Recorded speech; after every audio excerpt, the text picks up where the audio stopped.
Hello? Okay, everybody stand up.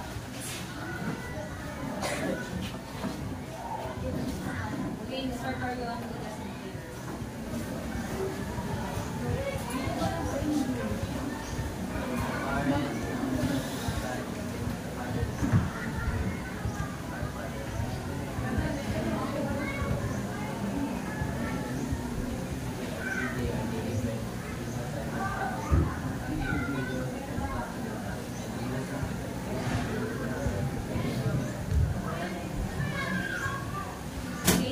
Magandang hapon, grade 8 lady. Magandang hapon po, binibining Sherry at student teachers at Ginoong Bidua.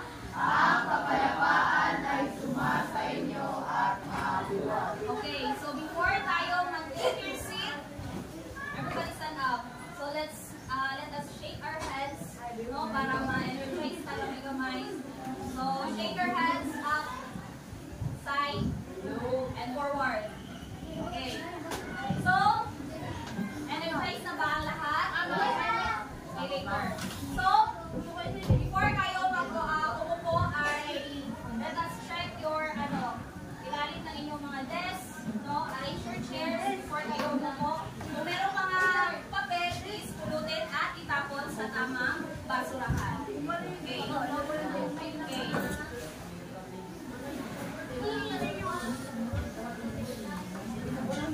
Okay. So, sino yung absent sa hapon na ito? Okay, may I ask class secretary? No, absent na yun. Melenyo. Melenyo, sino pa? Bano.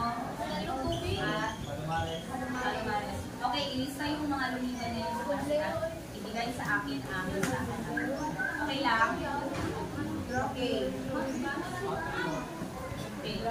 So ngayon is magkakaroon tayo ng panibagong talakayan. So before tayo mag-proceed sa ating panibagong talakayan is bibigay ko muna ang alituntunin natin sa loob ng klase. Okay, alam niyo ba kung ano yung alituntunin? Yes. Alam niyo ba yung rules? Okay. So pag sinasabi natin alituntunin, ito yung classroom rules na kinakailangan natin i-follow sa loob ng klase.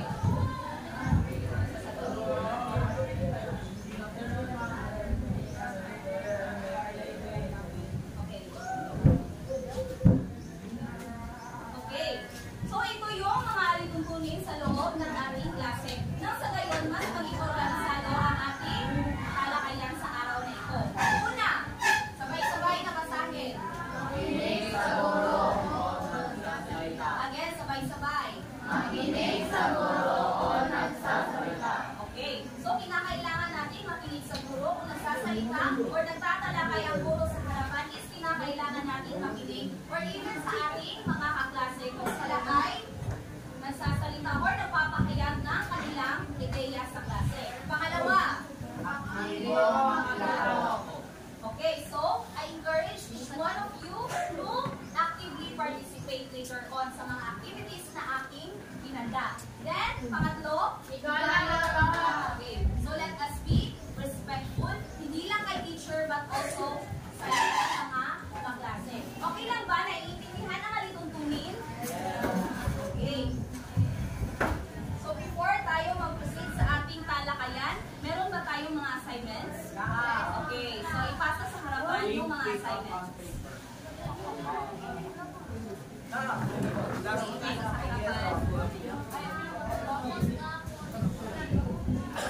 Okay, naipasa na.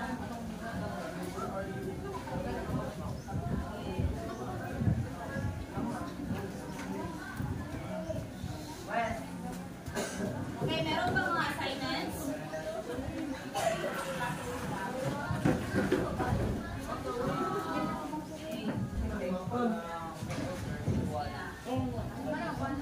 Okay. So, nandito nga ba lahat ng assignments? Okay.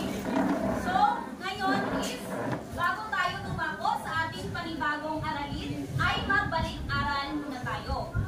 So, meron akong inihanda dito gawain na kung saan ito ay may kaugnay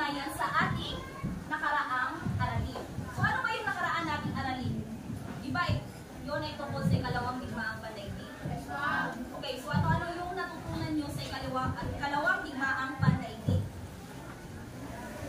Anyone? Last one, Sunny. First one, Sunny. Last one, Sunny. Sit down. Okay, sit down. Okay, Mr. Baligya. Ano natutunan mo sa ating nakaraang aralin tungkol sa ikalawang digmaang pandaigdig?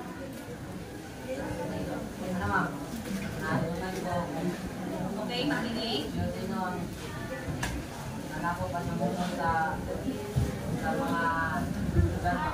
Okay, very good. Okay. Now, so, natutunan niya kung sino-sino yung mga leader sa ikalawang digmaang pandaigdig na nanakop no, sa iba't ibang mga bansa. Okay, meron akong gawain dito na may kaugnayan sa ating nakaraang aralin. At ang gawain na ito ay pinamagatang sabay-sabay na basahin. Hulaan kung sinong tao ang gusto ko sa pag-usap na may kinalaman sa nakaraang aralin. Okay, so ang kinakailangan nyo lang hulaan kung sino ang tao na tinutukoy sa pangungusap na may kinalaman sa nakaraang aralin. So kung gusto nyo sumagot, itaas nyo lang ang inyong kanang kamay. Naiintindihan mo ba? Okay. So una, handa na bang lahat? Ready na? Sure? Okay. Una, ako ay leader ng Nazi Germany sa ikalawang digmaang pandaigdig. Malaki ang aking impluwensya noon. Sino ako? Okay. Okay. Sure? Is Adolf Hitler? Okay, the answer is Adolf Hitler. Pangalawa, ako ay isang leader at diktador ng Italy. Ako ang nagpasimuno ng pasismo. Sino ako? Anyone? Excited to stand up.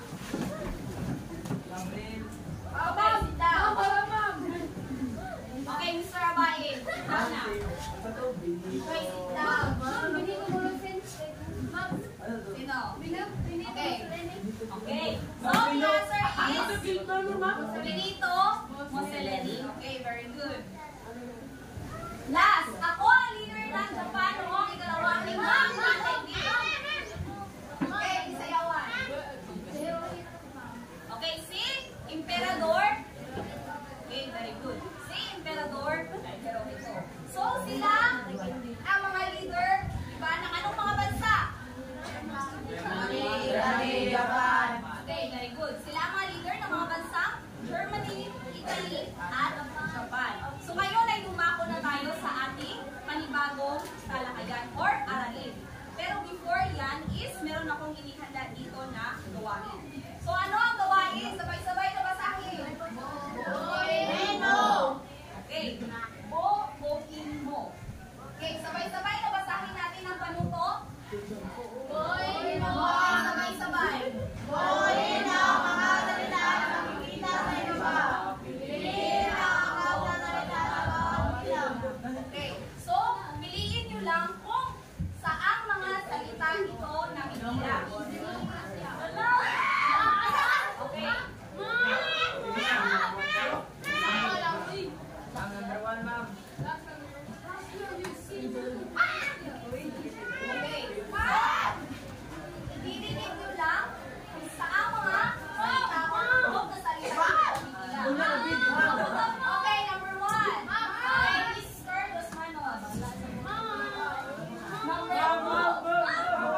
later na yung reward ninyo. Okay lang ba? Okay. So ano yung mga napapansin nyo sa ating mga salita? So ito ay may kinalaman sa panibago nating aralin. So sa ninyo or sa inyong ideya, ano kaya ang panibago nating aralin sa araw na ito? Anyone? Tungkol saan ang aralin? Okay. Tungkol saan? Okay, circle yun. Tungkol sa pamalaan. Ano pa? Tungkol sa...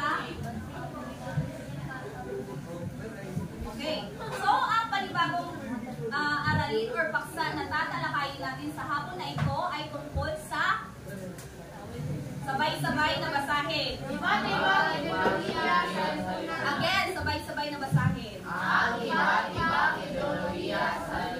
Okay, so ito yung magiging paksa sa araw na ito.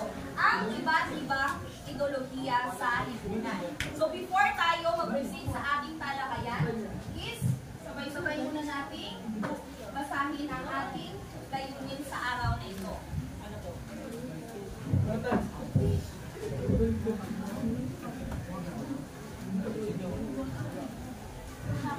Okay, sabay-sabay na basahin ang unang layunin.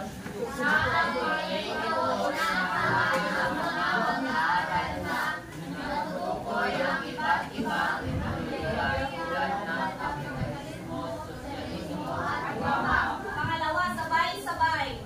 Napapalagaan ang papel ng ideolohiya sa pagbubuo ng politika at ideolohiya sa pamamagitan ng pagbabawi ng pagkikita. At pangatlo, sabay-sabay. Unang maigling presentasyon na nagpakita ng epekto ng iba't ibang ideolohiya. Okay, so itong mga layunin na ito is ito yung kinakailangan nating makamit at the end ng ating diskusyon. Okay. So ngayon is mag-proceed na tayo sa ating talakayan. So ano nga ba ang ideolohiya? Sa inyong pananaw o sa inyong sariling ideya, ano ba ang ibig sabihin ng ideolohiya? Anyone? Ma'am, idea na ma'am. Idea. Ano pa? Anyone? Okay, Mr. Godfrey. Sekreto na ma'am. Sekreto ma'am. Sekreto? Ano pa? The other answer. Ano pa? Walang magtataas? Okay. Okay. Pag sinasabi natin, ideya or ideolohiya, ito ay okay, sabay-sabay na basahin. Sistema o kalipunan ng mga ideya o kalipan na nalalayong magpapaliwanag tungkol sa daigdig at sa mga kababalaw nito. Okay. So pag sinasabi natin ideolohiya, ito ay isang sistema o kalipunan ng mga ideya o kaisipan na naglalayong magpaliwanag tungkol sa daigdig at sa mga pagbabahagi nito. So ano ba ang ideolohiya sa madaling salita? So pag sinasabi natin ideolohiya class, ito ay sistema ng mga ideya. So tama yung sinabi ni Mr. Bulahin, prinsipyo or paniniwala na kung saan ito yung gumagabay sa mga tao sa kanilang kilos or desisyon sa isang lipunan. So ito ang ideolohiya. So naiintindihan po ba? Yes ma'am. Okay. So saan nga ba galing ang salitang ideolohiya? So what do you think? Saan galing? Idea. Anyone makaguess? Sino ang makaguess? Salitang, anong salita? Galing. Espanyol.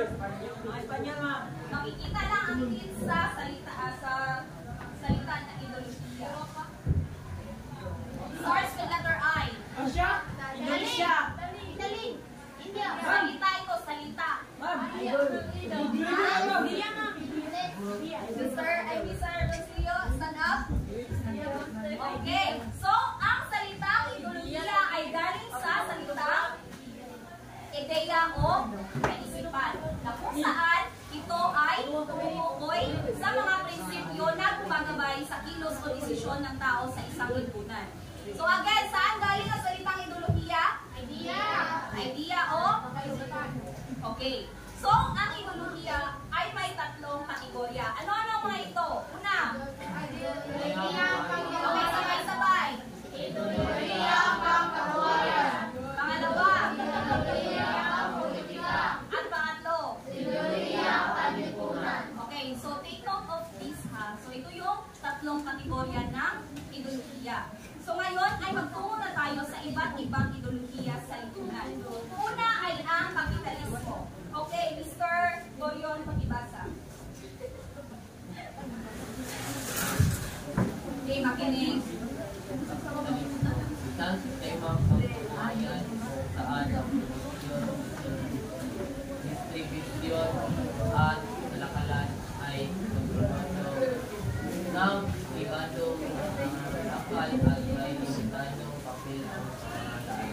Okay, so pag sinasabi natin kapitalismo, ito ay isang uri ng sistema pang-ekonomiya na kung saan ito ay tumutukoy or makikita sa mga pribadong sektor ng lipunan or mga pribadong kumpanya na kung saan sila ay kumikita gamit ang pagbebenta ng kanilang produkto o mga serbisyo.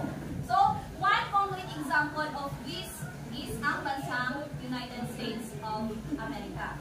So, ito ay ang ideolohiyang kapitalismo. Okay, naiintindihan po ba dyan sa likod? Okay. Pangalawa, sabay-sabay na basahin. Okay, sabay-sabay. Okay, sabay-sabay. Ang kapangyarihan ng pamahalaan ay nasa kamay ng mga tao. Maaaring mapilahok ang mga kapangyarihan ng kultura. Okay. Mr. Mulake. So sa tingin mo, ano ang iyong ideya o pananaw sa salitang demokrasya? Okay, stand up. Okay, pag sinasabi natin demokrasya, ano ito? Hira, ma'am. Anyone who can help Mr. Mulake? Okay, Spanish. Mamamayan or ano pa?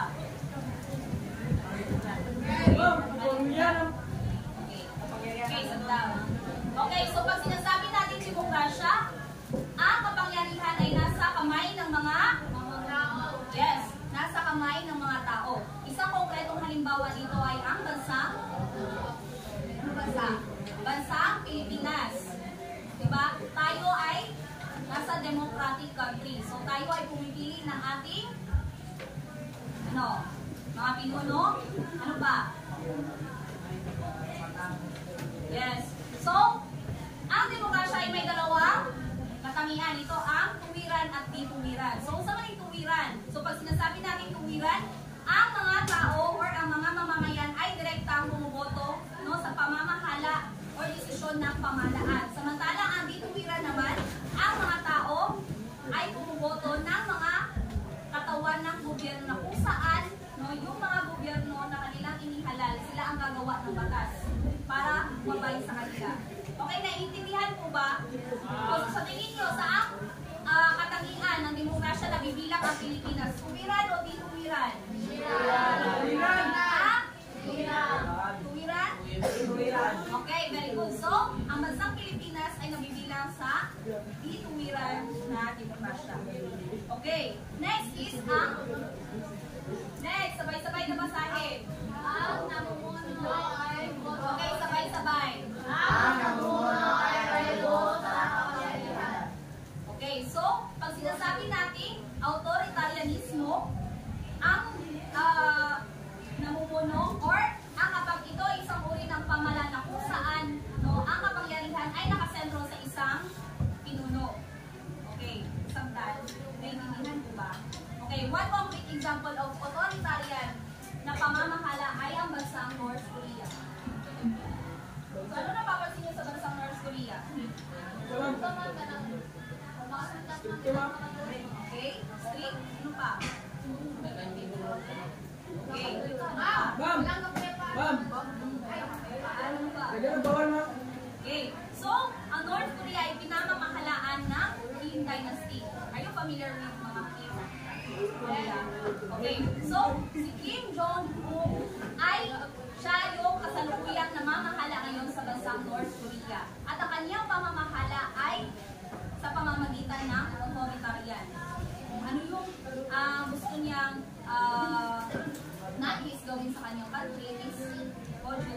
or yun talaga ang masusunod. Okay, next is ang totalitarianismo. So pag sinasabi natin totalitarianismo, no, same lang sila or magkahalintulad lang sila konti na authoritarianismo. Pero sa totalitarianismo, yung gobyerno talaga ang may sila ang may karapatan, sila ang may kapangyarihan sa isang bansa. So kung ano yung gusto sabihin or pamamalakad ng gobyerno, yun dapat ang susundin ng mga tao. And next is ang monarkiya. Are you familiar with monarkiya? Okay. So ano ba ang monarkiya sa inyong sariling pananaw? Okay, Simon says ano? Okay. Simon says ito. Okay, Mr. Opong. Ano yung monarkiya?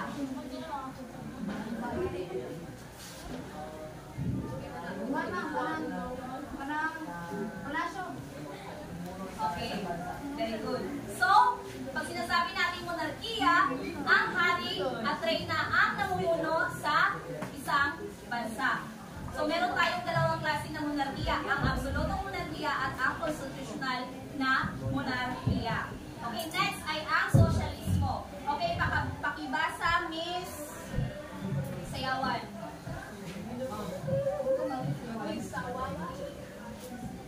Okay, makinig.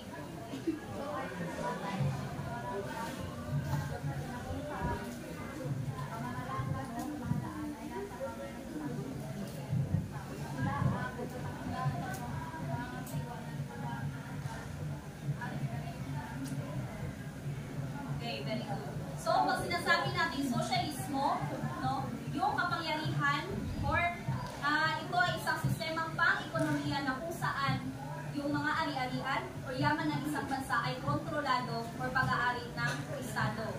So, ito or ang kanilang purpose, no, or purpose sa or ang purpose ng Estado dito sa socialismo ay upang hikayatin ang sapat or patas na benepisyo para sa lahat. Okay, naiintindihan mo ba? Okay, next ay ang komunismo. Okay, pakibasa sabay-sabay. 1, 2, 3, go! Hindi na Karl Marx isang alamang ang kaisipang ito. sa sistemang ito, ang Estado ay may-ari ng produksyon ng lahat ng negosyo ng bansa. Okay, so ang komunismo ay, sino ang nagdilinang ng komunismo? Karl Marx. Okay, si Karl Marx. So, ang komunismo, ito rin ay isang sistemang pang-ekonomiya na kung saan yung ari-arian at yaman ng bansa ay pag-aari rin ng Estado. Okay, review. So, anong klase ng ideolohiya na kung saan ang kapangyarihan ay nasa mamamayan? So, may karapatang bumoto ang mga tao. Okay, raise your hand if you want to answer. Okay, Mr. Abain. Okay, stand up. Okay, so the answer is demokrasya. Correct. Okay. So, ano naman ang tatlong kategorya ng ideolohiya? Tatlo ha? Okay.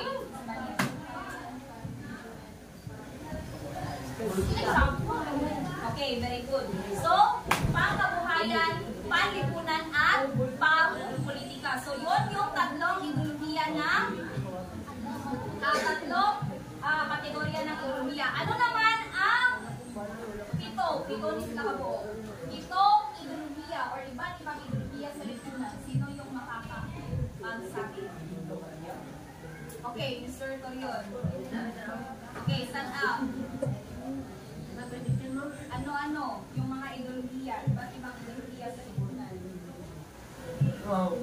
Okay. No. Yes. Okay, kapitalismo. Take-off ha?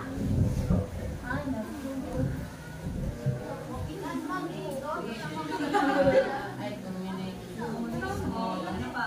No.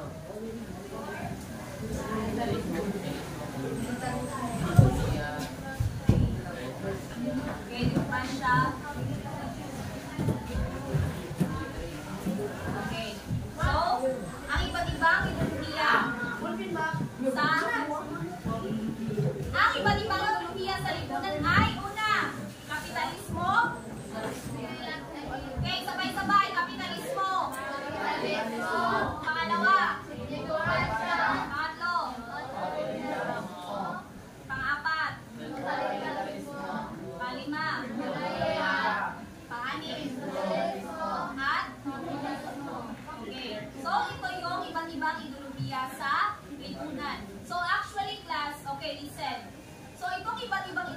ay maihalin tulad rin natin sa asignaturang edukasyon sa pagpapakatao.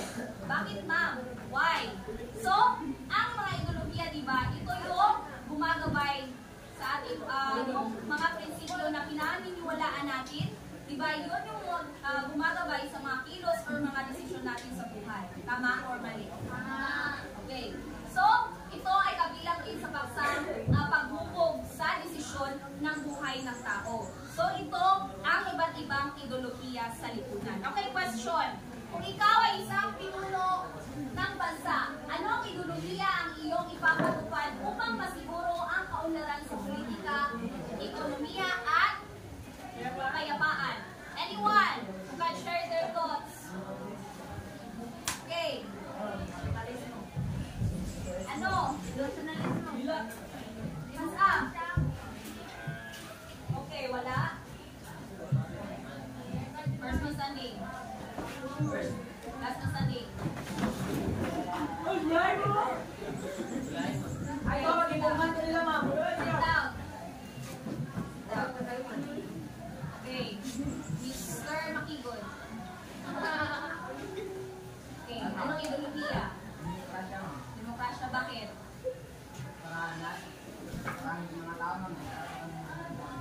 Okay. Okay, very good. Ano pa? Aside sa demokrasya, ano pa? Okay, Bisayawan. Anyone? Okay, Miss Manatan. Anong ideolohiya? Okay, Simon says raise your hand. Okay. Mr. Bernadas. Anong ideolohiya? Sige, anong ideolohiya? Share your thoughts. Ano? Sige. Demokrasya, monarkiya. Monarkiya, bakit?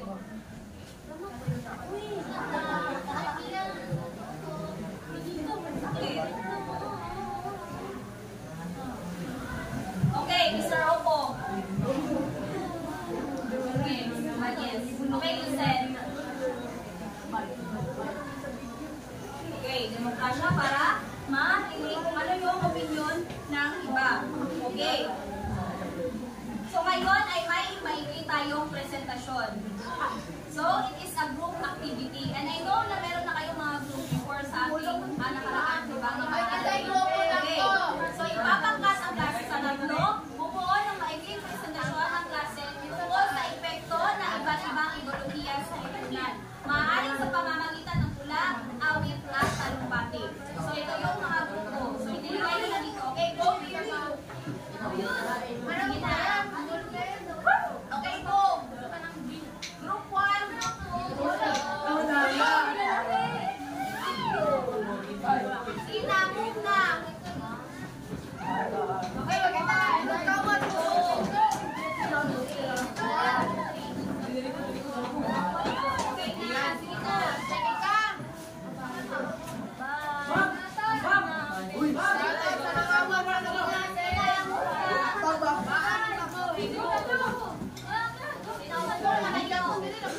Okay, sit down. Okay, sit down. Listen. Sit down. Group 2 ka. Group 1. Okay, sit down. So ito yung magiging rubrics sa inyong presentasyon. Organisasyon, 5 puntos. Originalidad or originality, 5 puntos. Kaya ka ng paksa, 5 puntos. At boses origin, 5 puntos. A total of 20 points. So, bibigyan ko lamang kayo ng 5 minuto para maghanda. Then after, mag-present kayo dito sa palakpakan. Okay.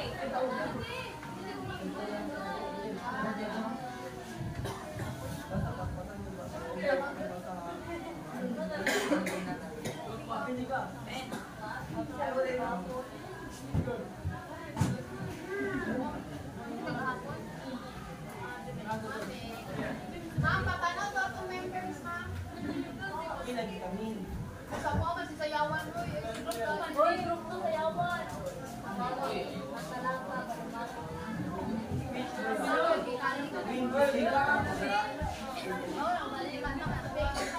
Okay, sit down.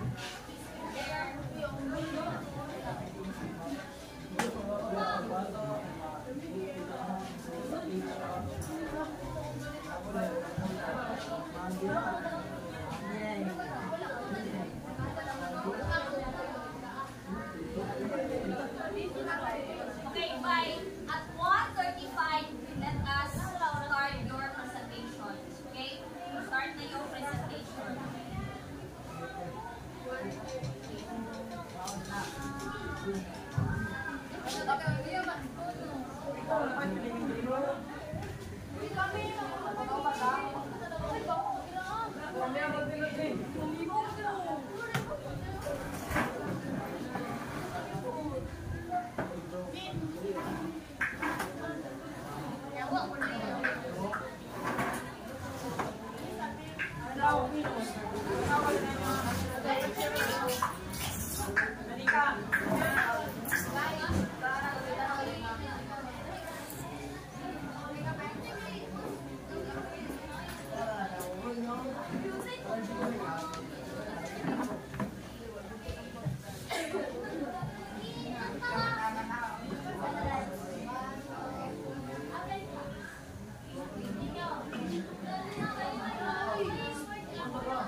The time is 1:34. By 1:35, let us start your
Wow, sayawan!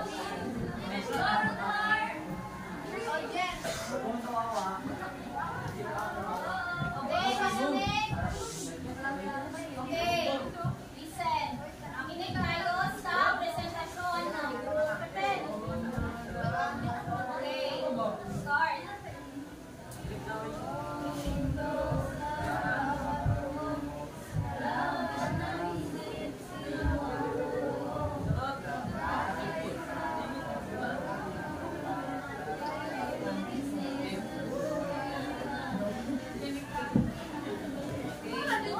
Okay, so palakpakan ang presentasyon ng grupo.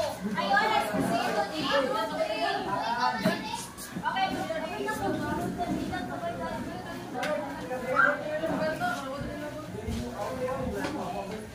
okay, group 3.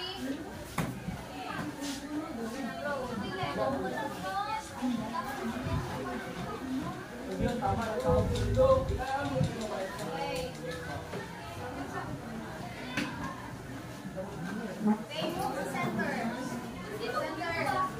Center. Okay, start.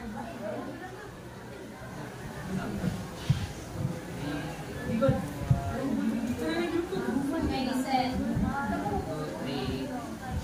At ibang tinuloya parang kulay sa isang tanaw.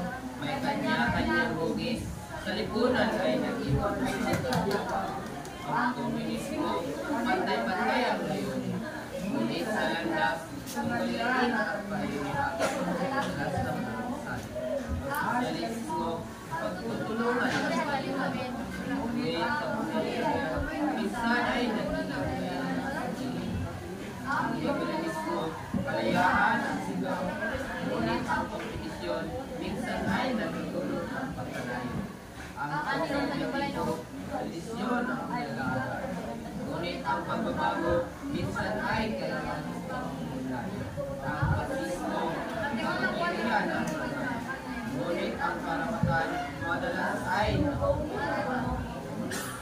Ang kandidatismo, walang pangalaan ang ngunit ang kasayupan, minsan ay mahirap makamit kung walang naman. Sa bawat teorya, mayroong mabubuti sa tama. Ang susig sa kapayapaan ay ang pag-unawa at pagkakaisa. Ang pag-unawa sa bawat isa ay daan tungo sa isang lipunang masaya. Okay, so palakpakan ng group 3. Okay, palakpakan ng ating mga sarili. Okay, let us clap our hands. Okay, sit down. Listen. So, here are your scores. So, for the group 1, listen. So, magaling ang ipinakita nyo. May organisasyon sa inyong ginawa at kaisa ng inyong presentasyon ay mahusay. Kaya, binibigyan ko kayo ng 18 points. Okay, palakpakan. For the group 2, maayos ang pagkakalahad ng ideya. Medyo meron lang kahinaan konti sa boses at konti lang yung paksa na inyong inawit. So, bibigyan ko kayo ng 17 points. For the group 3, so medyo sabay-sabay yung pagkakabigkas ng mga tula or ng mga salita. Meron lang iba na hindi na lahat ng maayos ang kanyang tula. Pero, overall, magaling ang ipinakita. So, bibigyan ko kayo ng 19 points. Okay. So, get 1 half crosswise. So, meron tayong maikling pagsusulit. 1 half. Pinilig, bye. Crosswise.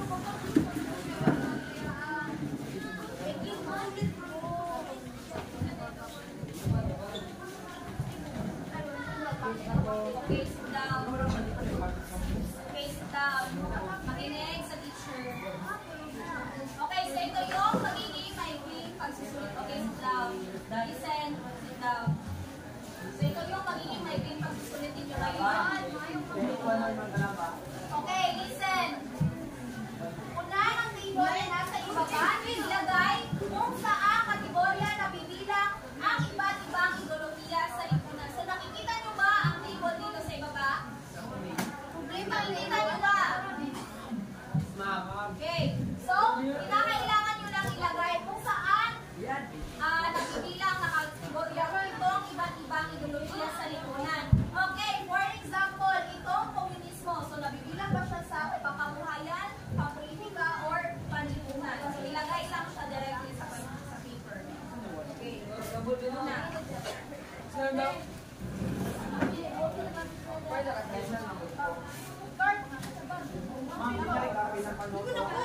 Dito po. Lawak pa.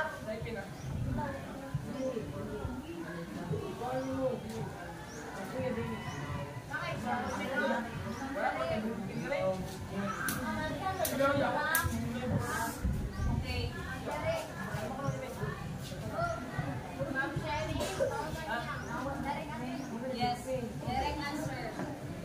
Okay. So right after by 1:45, let us check your papers.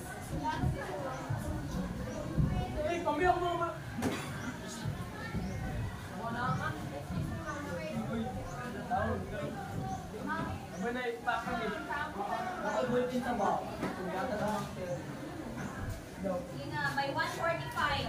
It's already 1:43.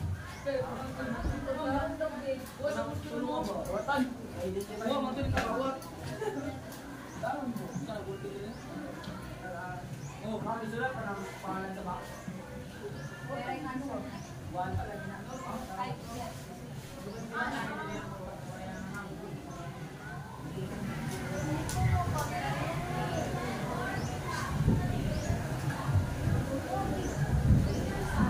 Okay, finish.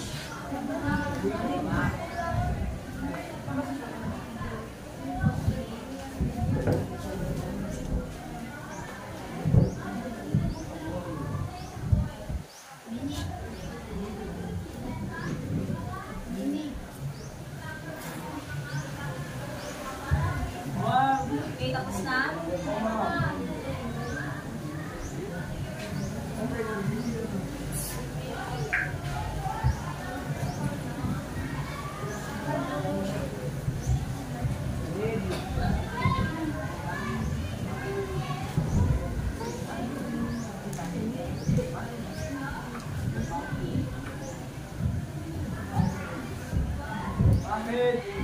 exchange papers.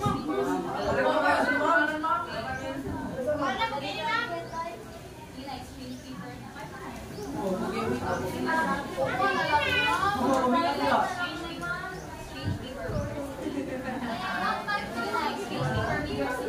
Again, exchange paper with yours name. Okay, so ito yung mga answer. So, i-check nyo lang yung paper na ito. Okay. So, write the scores and then right after, ipasa sa harap yung mga papel. So, refrain from standing.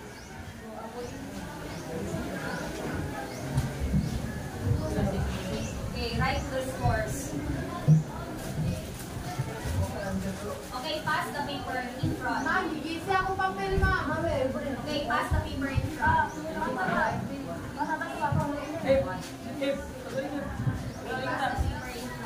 Okay.